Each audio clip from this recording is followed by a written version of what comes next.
I'm Robert Williams from MetalRules.com, and joining me today at Nikita Presents South Texas Rock Fest is none other than the iconic frontman of the legendary Queensryche from Seattle, Geoff Tate. How you doing today, Geoff? Good. Nice to be here. You have quite a bond with Ronnie James Dio. Of course, you covered Neon Nights on the Take Cover album, and Ronnie made a cameo appearance as Dr. X on Operation Mindcrime 2. But going further back, the first time I remember you collaborating with Dio was on the Hearing Aid project from 1985. With such a strong roster of hard rock and heavy metal's finest lending their talents for a common cause, I imagine there was some pretty memorable interactions taking place. What are your memories from the Hearing Aid sessions? Well, that was really a long time ago. It was kind of the beginning of our career in the music business, And my main memory from that is being just scared, nervous. I remember walking into the recording room and standing behind the mic and looking through the glass and seeing Ronnie James behind the console, and Halford was in there, and Ted Nugent was there, and three of those guys, okay, sing, Yeah. I was like, oh my God, I couldn't even take off my sunglasses. I was so nervous. But they were really cool, kind of tried to put me at ease. And Ronnie's a great guy. He's just such a gentleman, always very concerned about everybody's comfort level and that kind of thing. So he was very supportive.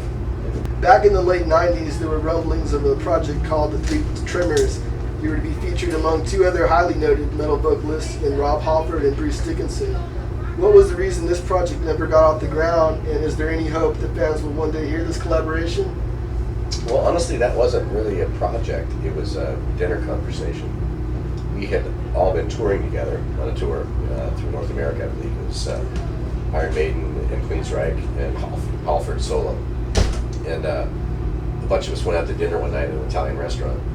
And telling road stories, eating Italian food, drinking great wine, and just generally having a great day off. And Rod Smallwood, the Maiden manager, pulls the waiter over and he goes, "What's this music we're listening to?" It was opera music.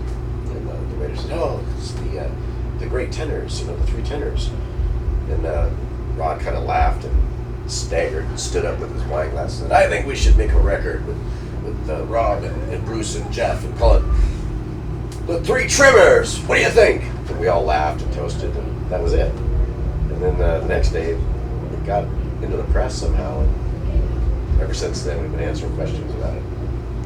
Words cannot describe the awesomeness of that story. Speaking of drinking great wine, I understand that you've teamed up with the Washington-based Three Rivers Winery to create a signature blend, red wine dubbed Insania. What can you tell us about this special blend, and how soon can people waiting to try your wine expect to be under the grip of the grape? The grip of the grape, that's good. Yeah, it's a wonderful project.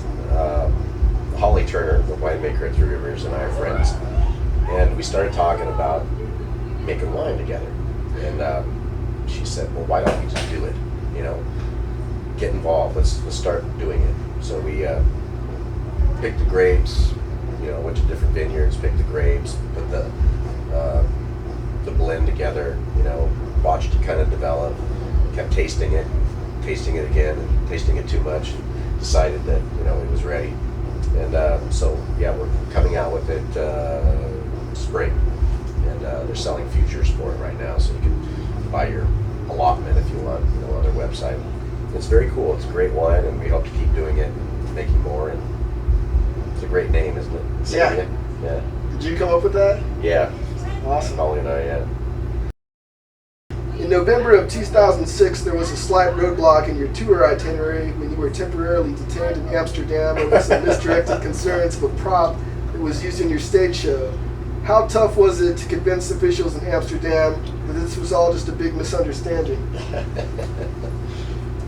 Well, in the Mindcrime show, we use replica handguns, and I was carrying two of those in my suitcase, and we were at Schiphol airport in Amsterdam, going to Oslo for a show, and I said to Adam, our tour manager, "Adam, remember we've got these guns in the suitcase. He says, oh yeah. So he's at the ticket counter and he goes, he's British. He goes, not to worry, but in the suitcase we have some handguns. And all of a sudden, the alarms went off. Brr, brr, brr, brr, brr. The cops came out of the woodwork, swarmed down on us. They had us over the counters. Apparently, in all places, Holland, which is one of the most relaxed countries in the world, you can smoke weed, do blow, use heroin, whatever you want, but you cannot carry a toy gun at all. I mean, sell them, you know, highly illegal. We didn't know that. So they didn't detain me. They took the tormentor, Adam, or actually he sacrificed himself up and said that he was responsible. So they hauled him off to jail. And the rest of us went off to Oslo, and so he explained to them while he was incarcerated that, you know, it's a toy gun. He showed how it was pink, and we scraped the black paint off and showed him, you know, that it's not a real gun, you know. And the guy actually took out his real gun and put it down next to it, and it looked identical. You know, it was a really great replica. But apparently, replica guns you have to paint. No, they're going. Okay. So. In January, it was announced that you would make your on-screen acting debut in the horror film House of Eternity, which also features Candace Knight of Blackmore's Night. What can you tell us about this project, and will you be involved at all with providing music for the film? I can tell you that I am contracted to do it, and we're waiting for the Hollywood actor strike to do its thing before we start shooting on the film.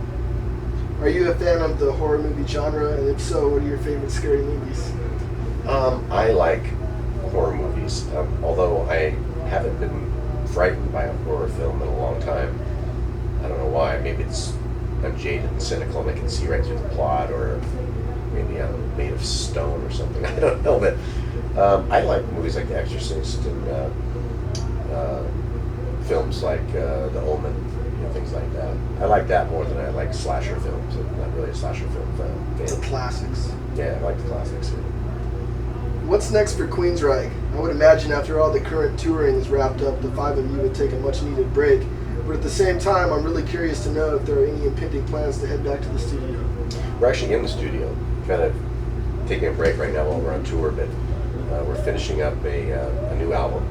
We're in the recording process now, and we should be finished up with it by September, and we're going to have a spring release and then a tour to follow that. Okay. Well, I know you're a really busy guy, Geoff. I'd like to thank you for taking the time to chat with me today.